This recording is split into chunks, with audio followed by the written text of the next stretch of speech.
राम राम दोस्तों, पिछले वीडियो में हमने बात की थी अक्षांश के बारे में बात की थी। अक्षांश क्या है, किस प्रकार से अक्षांश रेखाएं होती है, अक्षांश वृत्त कितने, सारी चर्चा की थी। आज अपन बात करते हैं देशांतर की बात करते हैं। वीडियो शुरू करने से पहले वीडियो को सब्सक्राइब करना, लाइक ज़रूर करना। देखना उसको, देशांतर किसे बोलते हैं।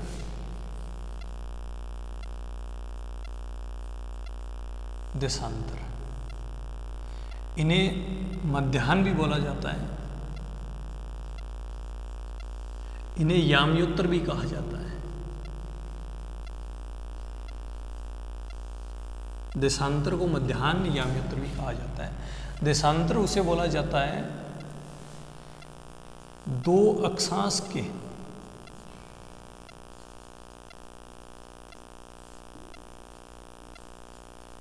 बीच की अंशात्मक दूरी को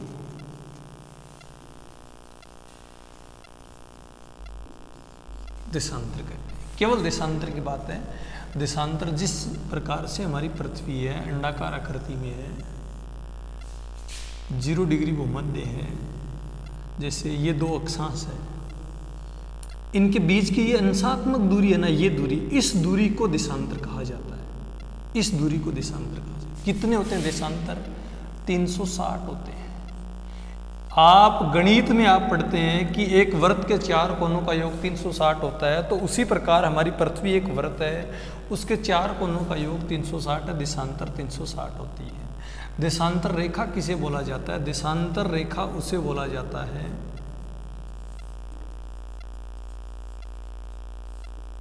वे काल्पनिक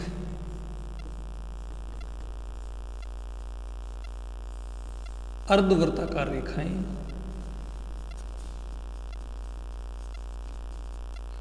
अर्धवृत्ताकार रेखाएं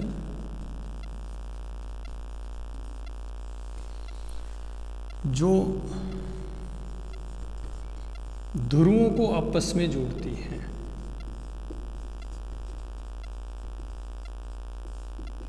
आपस में जोड़ती है, उसे देशांतर रेखा कहते हैं। कितनी होती है देशांतर रेखाएं? 360 होती है। कैसे जोड़ती है देखो, जिस प्रकार से 0 डिग्री अक्षांश है, उसी प्रकार 0 डिग्री देशांतर है। ये उत्तरी ध्रुव है, दक्षिण ध्रुव है, उत्तरी ध्रुव को दक्षिण ध्रुव से जोड़ती है, अर्धवृत्ताकार रूप में चलती है। इस प्रकार से आधे वृत्त की तरफ चलने वाली रेखाओं को देशांतर रेखा कहा जाता है। इस प्रकार से चलती है। आधे वृत्त की तरफ चलने वाली रेखाएं, आप यूं सीधा सा समझ लेना, यदि आपको याद नहीं रहे तो परिभाषा। जो ग्लोब पर जो पड़ी लाइनें होती है ना, जो इस प्रकार से होती है, वो तो होती है अक्षांश, और जो खड़ी होती है ना इस प्रकार से, वो होती है देशांतर रेखा। देशांतर 360, देशांतर रेखा 360 होती है। दो देशांतर रेखाओं की बात को समझना। दो देशांतर रेखाओं के बीच की दूरी असमान होती है। देखो, अक्षांश और देशांतर में अंतर देखना।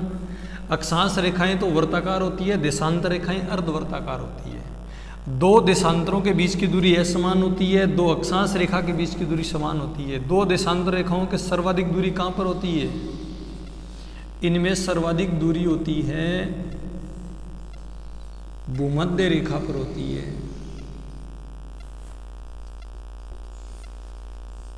भूमध्य रेखा पर कितनी होती है? 111.32 किलोमीटर होती है, और इनका ध्रुवों पर मान 0 हो जाता है। जब भी एग्जामिनर आपको पूछेगा देशांतरों का ध्रुवों पर मान कैसा हो जाता है, ध्रुवों पर मान इनका 0 हो जाता है, 0 हो जाता है। क्यों हो जाता है?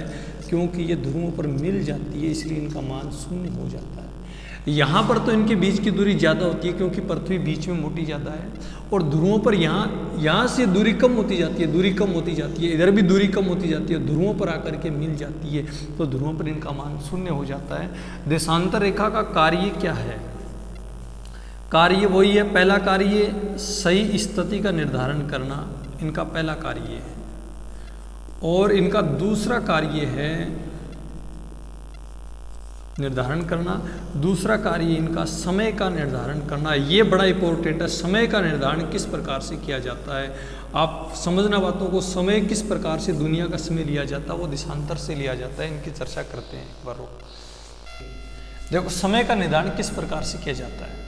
समय का निर्धारण के लिए आपको एक रेखा को समझना होगा। एक रेखा का नाम है ग्रीनविच रेखा। देखो कौन सी ग्रीनविच रेखा है,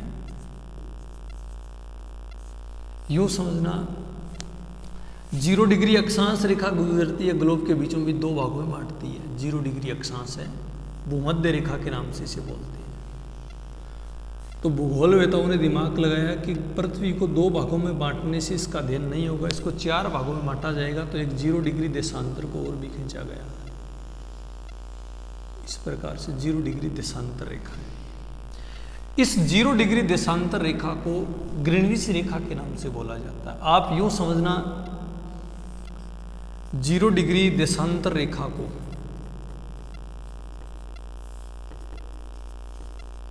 को प्रधान मध्याह्न रेखा कहा जाता है, या इसे बोलते हैं प्रधान याम्योत्तर रेखा कहा जाता है। इसके 2 नाम हैं, प्रधान मध्याह्न रेखा, प्रधान याम्योत्तर रेखा कहा जाता है। इसी 0 डिग्री देशांतर रेखा से विश्व का मानक समय लिया गया।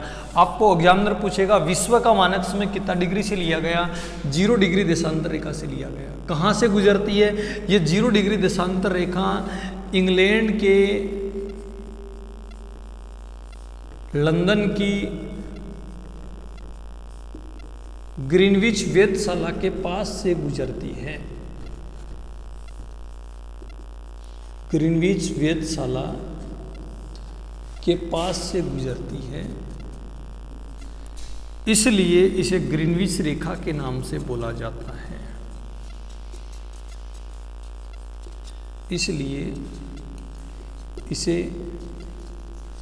ग्रीनविच रेखा कहा जाता है। ग्रीनविच रेखा के नाम से बोला जाता है। इंग्लैंड के लंदन की ग्रीनविच वेधशाला के पास से गुजरती है। यहाँ दक्षिण ध्रुव से स्टार्ट होती है, पानी के अंदर से जाती है, हिंद महासागर से गुजरती है, अफ्रीका महाद्वीप से गुजरती है, फ्रांस से, यूरोप महाद्वीप में फ्रांस है, स्पेन, इनसे गुजरती हुई इंग्लैंड, इंग्लिश चैनल से होती उत्तरी ध्रुव तक से ली जाती है। आप समझना, इस 0 डिग्री देशांतर रेखा से विश्व का मानक समय लिया गया है। अब आगे किन देशों का समय, पीछे किन देशों का समय, ये समझना बात को। सूर्य पूर्व दिशा में उदय होता है, पूरा ब्रह्मांड सूर्य के अनुसार चलता है। समझना बात को, यहाँ से समझना बात को। सूर्य जब पूर्व दिशा में उदय होता है तो भूगोलवेताओं ने क्या किया, पूर्वी गोलार्ध का समय तो आगे रखा और पश्चिमी गोलार्ध का समय पीछे रखा था। अंतर्राष्ट्रीय तिथि रेखा है 180 डिग्री देशांतर रेखा, वो दिन का निर्धारण करती है, ये समय का निर्धारण करती है। सीधा सा समझना, पूर्वी गोलार्ध का समय तो हमेशा आपको आगे मिलेगा 0 डिग्री से, और पश्चिमी गोलार्ध का समय आपको हमेशा क्या मिलेगा, पीछे मिलेगा।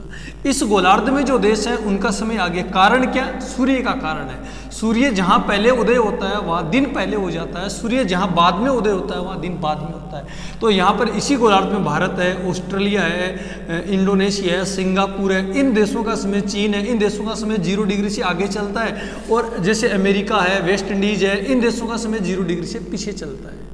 कि कितना आगे पीछे चलता है जो अपने उस देश के देशांतर पर निर्भर करता है, कितना आगे चलता है, कितने पीछे चलता है। जैसे भारत का समय है 0 डिग्री से 5.5 घंटा आगे है। अब देखना भारत का मानक समय किस प्रकार से लिया गया है। भारत का मानक समय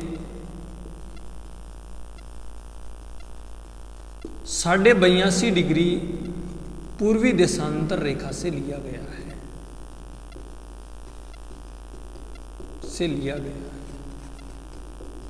इसी 82.5 डिग्री पूर्वी देशांतर रेखा को IST कहते हैं, इंडियन स्टैंडर्ड टाइम कहा जाता है। इसी 82.5 को कहा जाता है। कहाँ से गुजरती है उसकी चर्चा करते हैं एक बार।